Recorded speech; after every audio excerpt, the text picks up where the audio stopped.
नमस्कार, आप देख रहे हैं मन्नत समाचार। आइए आपको दिखाते हैं आज की बड़ी खबर। आजादी की लड़ाई के समय देखें तो परम पूज्य डॉक्टर हेडगेवार जी समेत अनेक कार्यकर्ता ने स्वतंत्रता आंदोलन में हिस्सा लिया। डॉक्टर साहब कई बार जेल तक गए। आजादी की लड़ाई की कितने ही स्वतंत्रता सेनानियों को संघ संरक्षण देता रहा, उनके साथ कंधे से कंधा मिलाकर काम करता रहा। क्विट इंडिया मूवमेंट हो रहा था तो श्यामा प्रसाद मुखर्जी फजलुल हक के साथ डिप्टी सीएम थे। और फजलुल हक कौन था? ये वो आदमी था फजलुल हक जिसने मुस्लिम लीग की इजलास में पाकिस्तान बनाने का रेजोल्यूशन मूव किया, और श्यामा प्रसाद मुखर्जी उसके साथ डिप्टी सीएम थे। 1942 में 1942 में जब चिमूर में अंग्रेजों के खिलाफ आंदोलन हुआ तो उसमें अनेक स्वयंसेवकों को अंग्रेजों के भीषण अत्याचार का सामना करना पड़ा। ब्रिटिश अंग्रेजों के जो आर्काइव्स है, यानी उनका जो रिकॉर्ड है, उसमें उन्होंने लिखा कि आरएसएस के वर्कर कभी हिस्सा नहीं लिए और उनसे हमको खतरा नहीं। अंग्रेज लिख रहा जो खाबिज था। आजादी के बाद भी हैदराबाद में निजाम के अत्याचारों से के खिलाफ संघर्ष से लेकर गोवा के स्वतंत्रता आंदोलन और दादरा नगर हवेली की मुक्ति तक संघ ने कितने ही बलिदान दिए। अरे यहाँ पर इस शहर में मौलवी अलाउद्दीन मक्का मस्जिद में जुम्मे का खुतबा देकर अवाम को रमजान के महीने में जुम्मे, अंग्रेजों के जो हेड था, निजाम तो खाली हुकूमत थी मगर असल इख्तियार तो अंग्रेज के पास था, हमला हुआ तो काला पानी का पहला कैदी कौन था? हैदराबादी था, मौलवी अलाउद्दीन रहमतुल्लाह अलैह। वहीं पर इंतकाल हो गया। वजीर आजम जो तारीफ कर रहे आरएसएस की, बंच ऑफ थॉट्स में आरएसएस गोलवालकर की किताब, यानी बंच ऑफ थॉट्स उनके लिए बहुत बड़ी किताब है। उसमें उन्होंने कहा कि इस मुल्क में दाखिली खतरा अगर किसी को है तो ईसाइयों से, मुसलमानों से और लेफ्ट यूनियन से है। आरएसएस अपनी मैगजीन में लिखा कि ये जो हमारा तिरंगे के 3 रंग है, उसमें लिखा कि ये जो 3 रंग है ये अशुभ है। आरएसएस का जो मेंबर बनता, जो उसको हल्फ लेना पड़ता, वो हल्फ भारत के संविधान के खिलाफ है। मेरे को मालूम आज के मेरे इस तकरीर के बाद बहुत से लोग उठ के खड़े होंगे, मगर याद रखो सिर्फ 4 पॉइंट बोला हूं। अगर पूरे तारीख के साथ बोलूंगा तो आपको शर्मिंदगी होगी। आज वजीर आजम ने कहा अपने तकरीर में कि आरएसएस मुल्क की जंग आज़ादी में हिस्सा ली। मैं सुन के परेशान हो गया कि ये कहाँ से ये स्टोरी बना रहे। हमारे वजीर आजम लंबी लंबी छोड़ते, अब सारी दुनिया जानती, मगर ये बोलना वजीर आजम का कि आरएसएस मुल्क की आज़ादी में हिस्सा लिया, तो मेरे को थोड़ा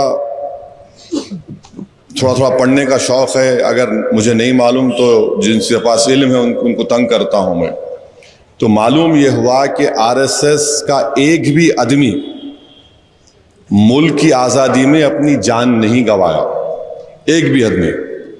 अगर नाम है तो बता दो हमको। आरएसएस का कोई भी आदमी आरएसएस के बनने के बाद जेल को नहीं गया। अब तारीख ये बताती है कि हेगडेवर जो बानी है आरएसएस के, जो आज 100 साल बनाए, आरएसएस बनने से पहले वो कांग्रेस के मेंबर थे, और हेगडेवर कांग्रेस के मेंबर होते हुए ये बात, उनकी जो बायोग्राफी लिखी गई, बायोग्राफी लिखने वाले का नाम चंद्रशेखर परमानंद भिशिकर था। तो उस वक्त हेगडेवर ने, जब आरएसएस बनी नहीं थी, वो अंग्रेजों के खिलाफ, और एहतजाज किस पे करे? खिलाफत मूवमेंट की तायीद में हेगडेवर थे, समझिए आप।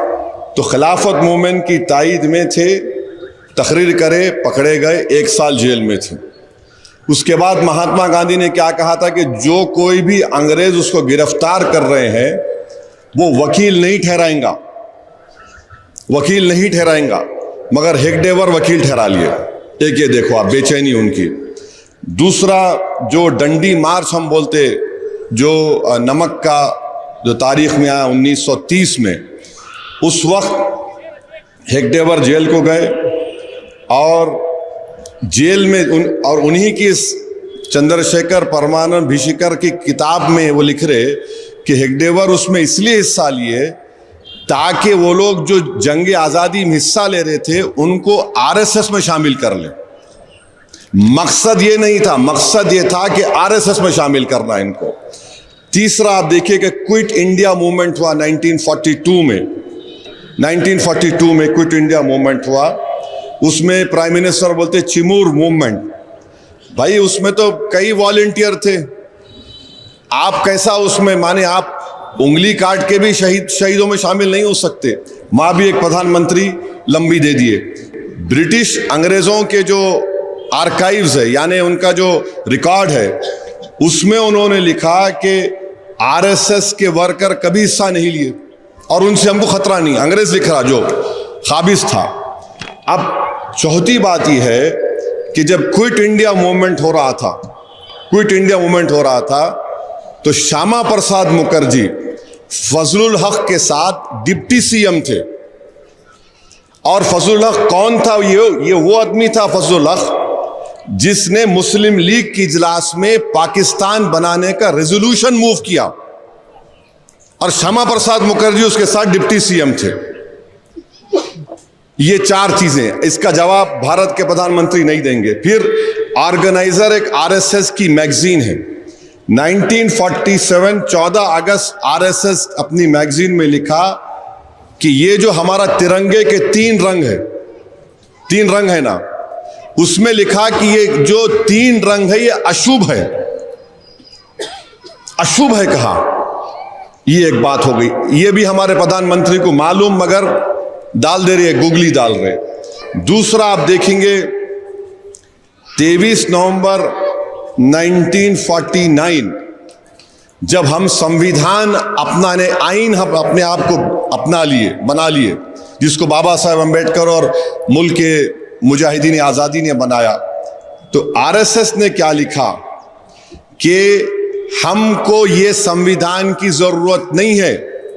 ऑर्गेनाइजर में लिखा हमको मनुस्मृति चाहिए। मनुस्मृति मुसलमानों का नहीं है, वो तो हमारे हिंदू भाइयों के खिलाफ है। अच्छा, फिर सावरकर ने एक टेलीग्राम दिया था। टेलीग्राम किसको दिया था? अंग्रेज क्वीन को, बहुत बड़े मुजाहिदी आज़ादी, कि आप ये सब क्या कर रहे हैं? आप नेपाल के बादशाह को दे दो ये मुल्क, उनको किंग बना दो, उन हिंदुओं के किंग हैं। ये तारीख है, हमको एक एक चीज मालूम। आज वजीर आजम ये जो बात कर रहे हैं ना, ये बिल्कुल गलत है। अच्छा, इनका एक और चीज है, आप बोर तो नहीं हो रहे ना? जरा सुनिए, क्योंकि ये आजकल जो नेशनलिज्म का डिबेट चल रहा है उसमें आरएसएस के लोग, बीजेपी के लोग, तो वजीर आजम हमारे उसमें उतर गए। तो ये तारीख का मुताला करना जरूरी है, और जरूरी इसलिए भी है कि हम इनके झूठ को बेनकाब करना है। अच्छा, ये जो गोलवालकर आरएसएस के दूसरे सदर थे, यानी उनको सर संचालक बोलते, उनकी किताब है बंच ऑफ थॉट्स। वजीर आजम जो तारीफ कर रहे आरएसएस की, बंच ऑफ थॉट्स में आरएसएस गोलवालकर की किताब, यानी बंच ऑफ थॉट्स उनके लिए बहुत बड़ी किताब है।